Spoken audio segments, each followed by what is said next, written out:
पूजनीय मातृशक्ति, मुनिगण, ब्रह्मचारी गण, ऋग्वेदादि भाष्य भूमिका, वेद विषय विचार, देवता प्रकरण और उसमें वेद के प्रमाण महर्षि दयानंद दे रहे हैं। कुछ मंत्रों को हमने देख लिया था।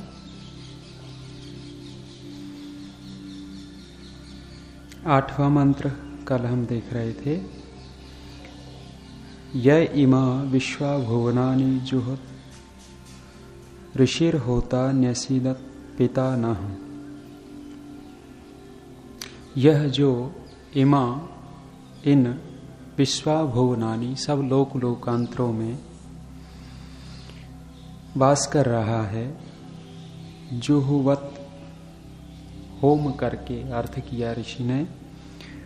ऋषिर होता, ऋषि का अर्थ किया परमेश्वर का एक नाम ऋषि लिया और उस ऋषि को कह रहे हैं जो सर्वज्ञाता।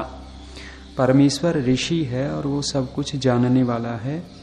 लोक में जो ऋषि होता है, मंत्र दृष्टारो ऋषयः ऋषयो बभूवुः, जो मंत्रों के साक्षात करने वाले होते हैं वो ऋषि होते हैं। होता देने और लेने वाला। सृष्टि के आरंभ में हमें सब पदार्थ परमेश्वर देता है और जब प्रलय अवस्था होती है तो सारे पदार्थ ले लेता है। हु दाना दानयो धातु से होता शब्द बना है। न्यसीदत पितानः, और वो इन सब पदार्थों में नित्य अवस्थित है और हमारा संबंध कर दिया। पीछे भी संबंधों की बहुत सारी चर्चाएं आई थी, सनो बंधु इत्यादि, वो बंधु है। तो यहाँ पिता न, वो हमारा पिता है, पालक है। प्री पालन पूर्णय अथवा पा रक्षणे, जो हमारी रक्षा करने वाला है वो परमेश्वर है। स आशीषा द्रविणम इच्छमानः, वह आशीषा अपने सामर्थ्य से द्रविणम इस जगत को, इच्छमानः उत्पन्न करने की इच्छा करता है, चाहता है। कल भी एक शब्द रखा था आपके सामने, 16 कलाओं में से एक ईक्षण कला है। परमेश्वर में वैसी इच्छा नहीं है जैसी हमारी अंदर इच्छा होती है, लेकिन परमेश्वर में एक ईक्षण है। ईक्षण अर्थात इस जगत को बनाने की इच्छा करता है, बनाता है और इसका पालन करता है। हम जीवों को पाप पुण्य रूप जो कर्म किए हैं हमने, उनका फल देता है और अंत में सृष्टि का प्रलय। और दूसरा जो अत्यंत पवित्र आत्माएं हो जाते हैं उनको मोक्ष देने वाला परमेश्वर है। प्रथमम छद्वराम आविवेश, और प्रथमम का हमने दिया था प्रथम छद्वराम, अर्थात सब में जो आच्छादित है अथवा सबको आच्छादित करता है अपने आप से। आविवेश, वो बाहर भीतर परिपूर्ण हो रहा है। परमेश्वर जो है, पीछे मंत्र देखा, तद अंतरस्य सर्वस्य तदु सर्वस्यस्य बाह्यत, ऐसा ही ये आविवेश का अर्थ ऋषि ने किया है। सर्वत्र परिपूर्ण हो रहा है परमेश्वर। परमेश्वर के बिना कोई भी पदार्थ नहीं है, परमेश्वर उन सब में रमा हुआ है। आगे मंत्र दे रहे हैं, कुछ प्रश्नोत्तर शैली में मंत्र आया।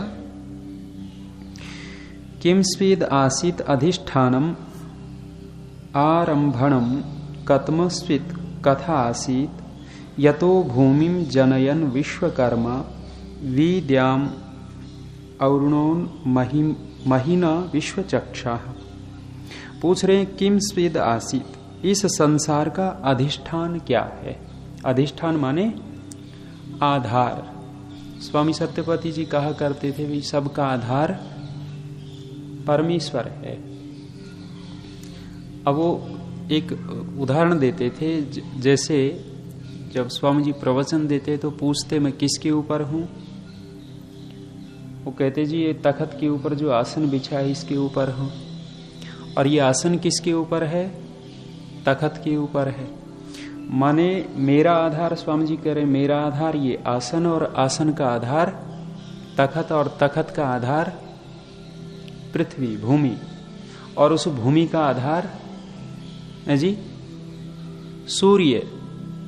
पृथ्वी जो टिकी हुई है सूर्य के कारण टिकी हुई है। अब ये सूर्य किसके कारण टिका हुआ है जी? किसके कारण? दूसरे सूर्यों के कारण। अच्छा, वो फिर आगे चलिए, ये तो अनावस्था दोष आएगा। वे दूसरे सूर्य किसके कारण टिके हैं जी? कहीं न कहीं तो रुकना ही पड़ेगा, और वहां रुकेंगे केवल और केवल वहां परमेश्वर मिलेगा। तो सबका जो करें, इस जगत का अधिष्ठान क्या है, पीछे चर्चा की थी मैंने। स्वामी दयानंद ने एक वेद मंत्र के भावार्थ में लिखा, जैसे पक्षी उड़ते उड़ते उड़ते इस आकाश का और छोर नहीं पाते, मिलता ही नहीं, हार थक करके उनको बैठना ही पड़ता है। ऐसे ही कहते हैं कि योगी लोग अपने मन को इस परमात्मा में लगाए रहते हैं और उस परमात्मा का कोई और छोर नहीं मिलता। ऐसे ही आप बढ़ते चले जाइए, एक सूर्य का आधार, दूसरा, तीसरा, कहां तक जाओगे? इनका तो और छोर मिलेगा, लेकिन परमेश्वर का और छोर नहीं मिलेगा। कह रहे हैं कि इस जगत का अधिष्ठान क्या है। आरंभणम करें जगत के, इस जगत का आधार क्या है? कत्मस्वित कथा आसीत, करे हैं कौन, कत्मस्वित कौन, और कथा आसीत किस प्रकार का है वो इस जगत का अधिष्ठान। तो उत्तर दे रहे हैं, यतो भूमिम जनयन विश्वकर्मा, करें जिसका भूमि से लेकर स्वर्ग पर्यंत, भूमि जनयन, जो भूमि से लेकर स्वर्ग पर्यंत। अब ये भूमि हमें साक्षात दिखती है, और वैसे भूमि किसको कहते हैं है जी? लोक में तो भूमि यही दिखती है, और ये भूमि शब्द मेरे ख्याल में भू सत्तायाम से या कुछ और कोई दूसरी धातु होगी। तो करें स्वर्ग पर्यंत को रचने वाला जो है वो इस जगत का अधिष्ठान है। और ये स्वर्ग क्या है? स्वामी दयानंद स्वर्ग की परिभाषा आर्यदेश रत्नमाला में करते हैं कि जो विशेष सुख और सुख की सामग्री का जीव को प्राप्त होना है वो स्वर्ग, और इसके विपरीत विशेष दुख और दुख की सामग्री का जीव को प्राप्त होना है वो नरक है। अब हम घटा सकते हैं, हमारे पास ये शरीर है, ये विशेष सुख और सुख की सामग्री है या नहीं है? और ये शरीर रोगी हो तो सुख की सामग्री है? वो खटिया में पड़े हुए से पूछ करके देखो कैसी सामग्री है। वो कहता है भगवान मेरी मिट्टी उठा ले। अब बताओ भगवान मिट्टी का क्या करेगा तेरी? जब काम की नहीं थी ये मिट्टी, जब काम की थी उस समय तो इस मिट्टी को कहा नहीं उठा ले, और जब निकम्मी हो गई तब कह रहा उठा ले। तो विशेष सुख और सुख की सामग्री, ये यदि ये शरीर स्वस्थ है, ये सुख की सामग्री मिली हमें। यदि हमारी इंद्रियां स्वस्थ हैं, सुख की सामग्री मिली, विशेष सुख और सुख की सामग्री, और इनसे जो सुख मिल रहा है ये स्वर्ग है। हम व्यवहार भानु पढ़ रहे हैं, ये कुछ छात्र नए आए हैं, उसमें बड़ी अच्छी बात कही। कल हम पढ़ रहे थे, गृहस्थ की बात आई, करें पति पत्नी आपस में कैसे वर्तें। अब वहां स्वर्ग दिख रहा है। स्वर्ग कैसा दिख रहा है? स्वामी दयानंद कह रहे हैं कि ऐसे वर्तें, एक दूसरे का प्रिय आचरण करें, अनुकूल आचरण करें। मैं इनको कह रहा था कि पतिदेव देखना चाह रहे हैं दूरदर्शन में समाचार, और पत्नी रिमोट उठा करके वो पिक्चर लगाती है। ये अनुकूल आचरण नहीं हुआ, प्रिय आचरण नहीं हुआ, विपरीत हो गया।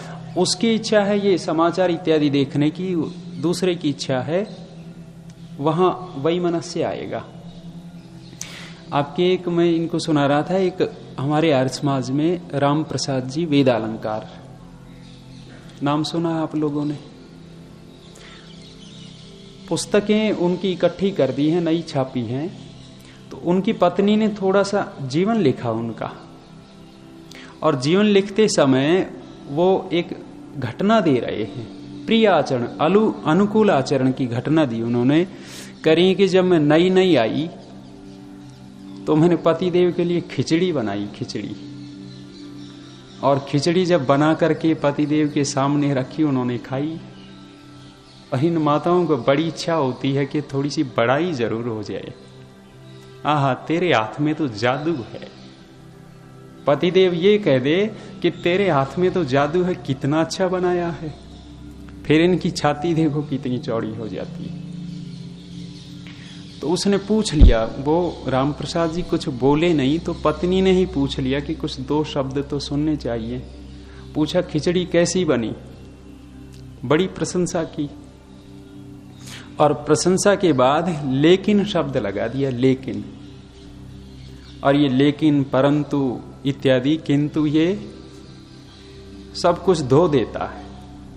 पहले जितनी प्रशंसा की थी, ये लेकिन ने सारा, वो बेचारी लेकिन आते ही मायूसी हुई और बोले, लेकिन क्या हुआ? राम प्रसाद जी खिचड़ी में हल्दी नहीं खाते थे, और वो हल्दी डाल रखी थी। उसने कहा कि लेकिन ये हल्दी जो डाल दी ना, ये ठीक नहीं थी। ओहो, पत्नी ने सोचा भी अनुकूल आचरण नहीं हुआ, प्रतिकूल हो गया। वो लिखती हैं कि मुझे पीहर जाना पड़ा, अपने मायके जाना पड़ा, और वहां लगभग 1 महीना मुझे रहना पड़ा। उसने कहा कि पतिदेव खिचड़ी में हल्दी नहीं खाते और मैं खाती हूं, तो उसने अपने मायके में हल्दी न खाने का अभ्यास शुरू किया। अनुकूल आचरण करना था, ये घर का स्वर्ग दिखता है। फिर वो आई, आकर के फिर खिचड़ी बनी बिना हल्दी की। अरे खिचड़ी खाई और फिर पूछा कि खिचड़ी कैसी लगी? अरे बहुत अच्छी लगी, लेकिन हल्दी नहीं डाली। पहले कह रहे हैं कि हल्दी डल गई इसलिए, और ये कह रहा है हल्दी नहीं डाली। अरे पत्नी ने सोचा कि ये क्या हुआ उल्टा। फिर पता लगा कि मैंने वहां हल्दी न खाने का अभ्यास किया, और ये देवता हल्दी खाने का अभ्यास कर रहे थे महीना भर। अर्थात वो सोचते हैं कि मैं पत्नी के अनुकूल हो जाऊं, और पत्नी सोचती है पति के अनुकूल हो जाऊं। ये है गृहस्थ का आधार, और ये है स्वर्ग। इसका अर्थ किया स्वामी जी ने, यतो भूमि जनयन विश्वकर्मा। विश्वकर्मा जो परमात्मा, विश्व को बनाने वाला, जिसका भूमि से लेकर के स्वर्ग पर्यंत पदार्थों को बनाता है। ये बहुत परमेश्वर की विशेष कृपा होती है जब अनुकूल दोनों पति पत्नी मिल जाएं। ऋषि दयान ने भी लिखा है ये वाक्य कि बहुत सौभाग्य की बात है कि दोनों के गुण कर्म स्वभाव एक जैसे मिले। अन्यथा ऋषि लिखते हैं कि यदि गुण कर्म स्वभाव नहीं मिलते तो कह रहे हैं कि चाहे लड़का लड़की मरण पर्यंत कुंवारे बैठे रहे, लेकिन विपरीत गुण कर्म स्वभाव वाले के साथ कभी विवाह न करें। क्यों? क्योंकि वो तो विवाह नहीं किया तो थोड़ा सा मरेगा, और यदि विपरीत में कर लिया तो पदे पदे मरता रहेगा, बेचारा घुटता रहेगा, स्वर्ग नहीं वहां नरक दिखेगा। तो कह रहे हैं कि जो विश्वकर्मा भूमि से लेकर के स्वर्ग पर्यंत पदार्थों को बनाता है, विद्याम अरुणोन महीना विश्वचक्षा। कह रहे हैं द्याम, द्याम द्युलोक, अरुणो, उर्ण ये आच्छादने धातु है जो सबको आच्छादित करता है। कैसे? महीना, अपनी महिमा से। विश्वचक्षा, विश्वचक्षा परमेश्वर का एक विशेषण दिया। विश्वचक्षा माने सब विश्व को देखने वाला, विश्व दृष्टा।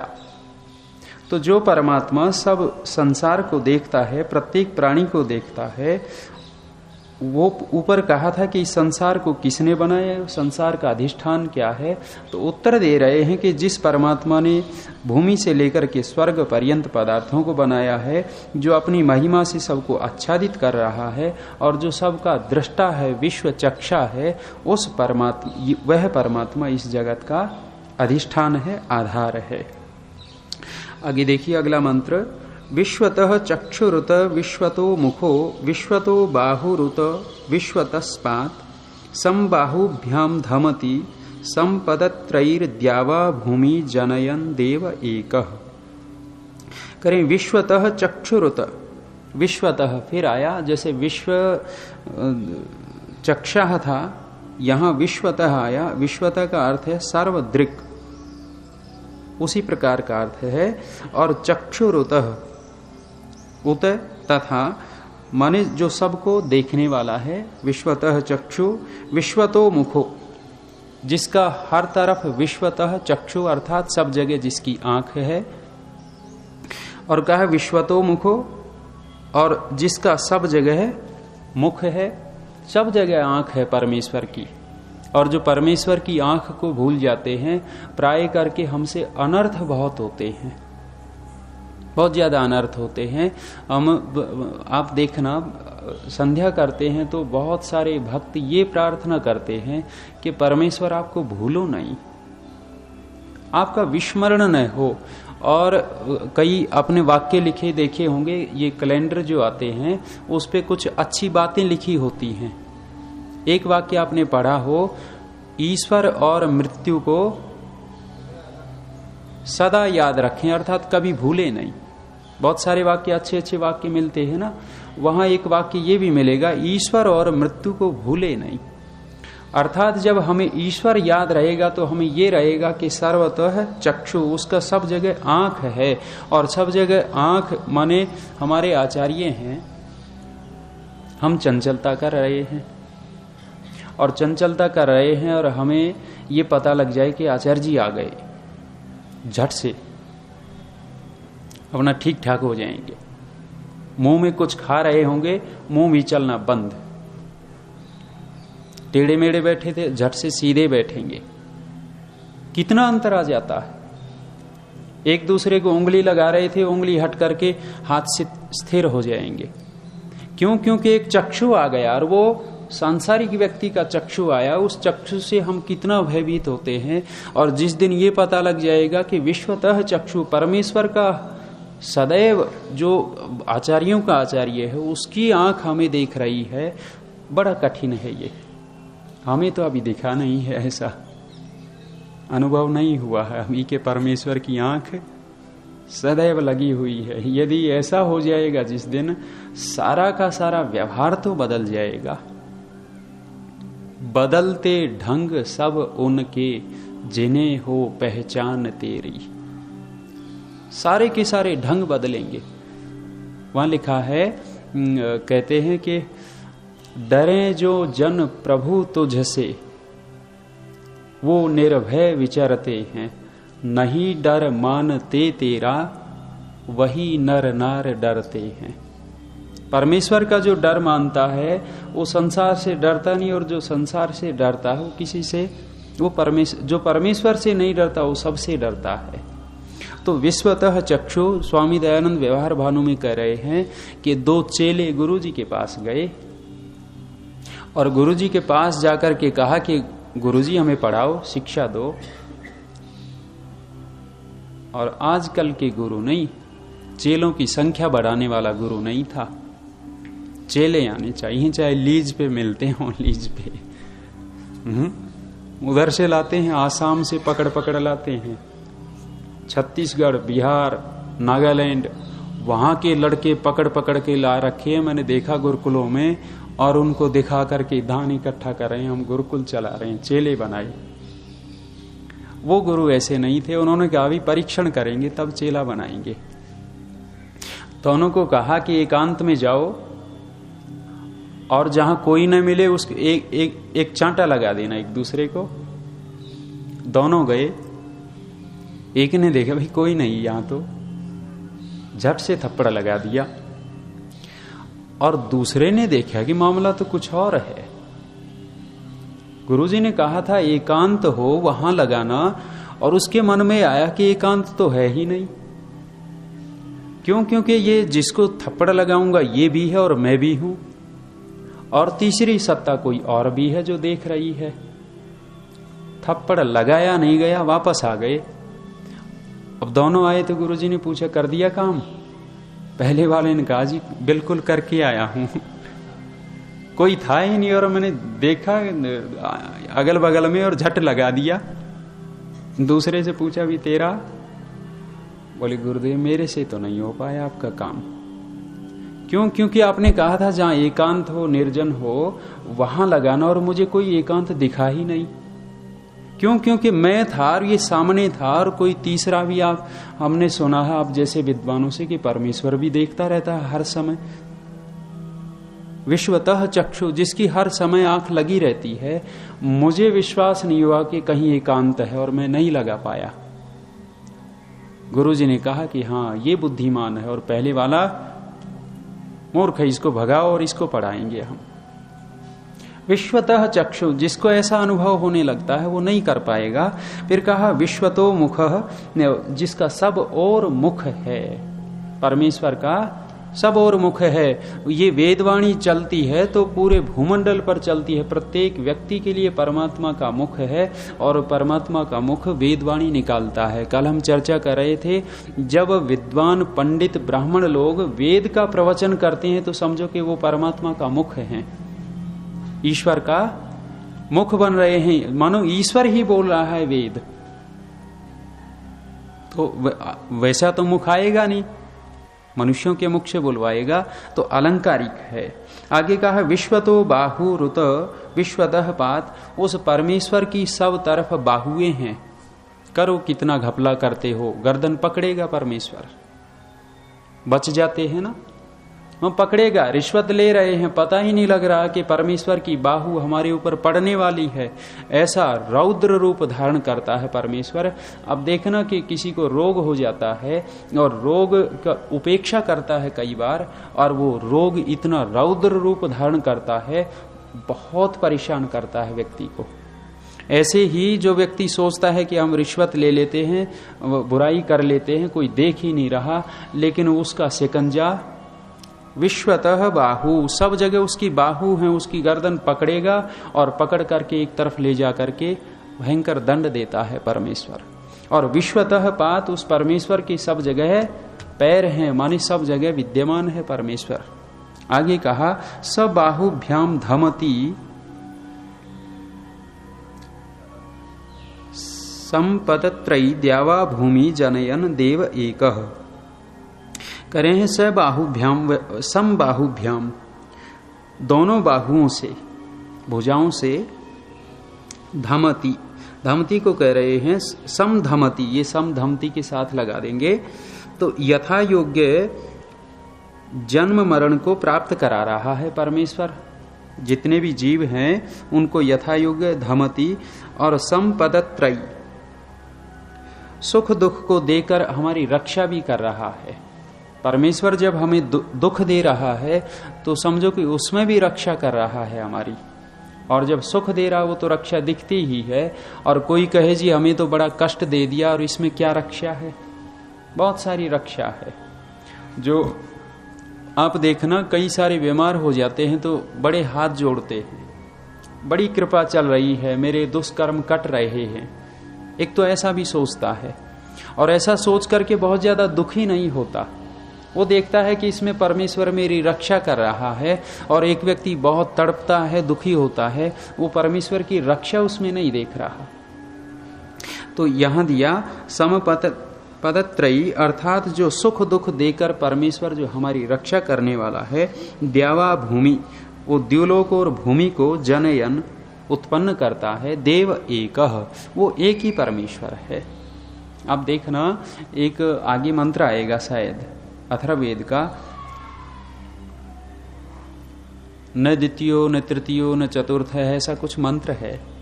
करें न दूसरा है, न तीसरा है, न चौथा है, न पांचवा, न सातवां, आठवां, नौवां, 9 तक गिन दिए शायद। 10 तक गिने, 9 तक। 9 तक होनी चाहिए, और वो फिर कह दिया वो केवल एक ही है। अच्छा, एक विद्वान ने संगति लगाई कि 9 तक क्यों कहा? गणित विद्या और वैशेषिक में 9 द्रव्य हैं, शायद 9 ही है ना। वो कह रहे हैं कि नहीं वो है, न वो है, न वो है, 9वां भी नहीं है, वो द्रव्य गिना करके कह रहे हैं वो तो एक है, वो परमेश्वर है। तो यहां कहा जनयन देव एक है, वो परमेश्वर केवल एक है, बहुत सारे ईश्वर नहीं है, लेकिन वर्तमान में ढेरों ईश्वरों की बाढ़ आ रही है, एक ईश्वर नहीं। गुरु आए, आपको कहा था, वो लोग कहते हैं ये विश्व, ये बन गया जगत गुरु, और एक ने लिखा कुंभ के मेले में ब्रह्मांड गुरु। जगत गुरु तो बहुत सुने थे, लेकिन उसने अपने नाम के पीछे ब्रह्मांड गुरु लिखा कि हम तो छोटे मोटे नहीं, पूरे ब्रह्मांड के गुरु बनेंगे। बहुत सारे ईश्वरों की बात आ रही है, लेकिन यहाँ कह रहे हैं वेद केवल एक ईश्वर है। इत्यादयो मंत्रः यजुषी बहवः सन्ति, इस प्रकार के परमेश्वर परक मंत्र यजुर्वेद में बहुत सारे हैं। तथा सामवेदस्य उत्तरार्चिके त्रिकम, करें इसी प्रकार के मंत्र सामवेद में भी बहुत हैं। वो सामवेद के 2 मंत्रों का स्वामी जी प्रमाण दे रहे हैं, वो कल देखेंगे। आज इतना ही। शांति पाठ। ओम द्यौः शान्तिरन्तरिक्षं शान्तिः पृथिवी शान्तिरापः शान्तिरोषधयः वनस्पतयः शान्तिर्विश्वे देवा शान्तिर्ब्रह्म शान्तिः सर्वं शान्तिः शान्तिरेव शान्तिः शान्तिरेधि। ओम शान्ति शान्ति शान्ति।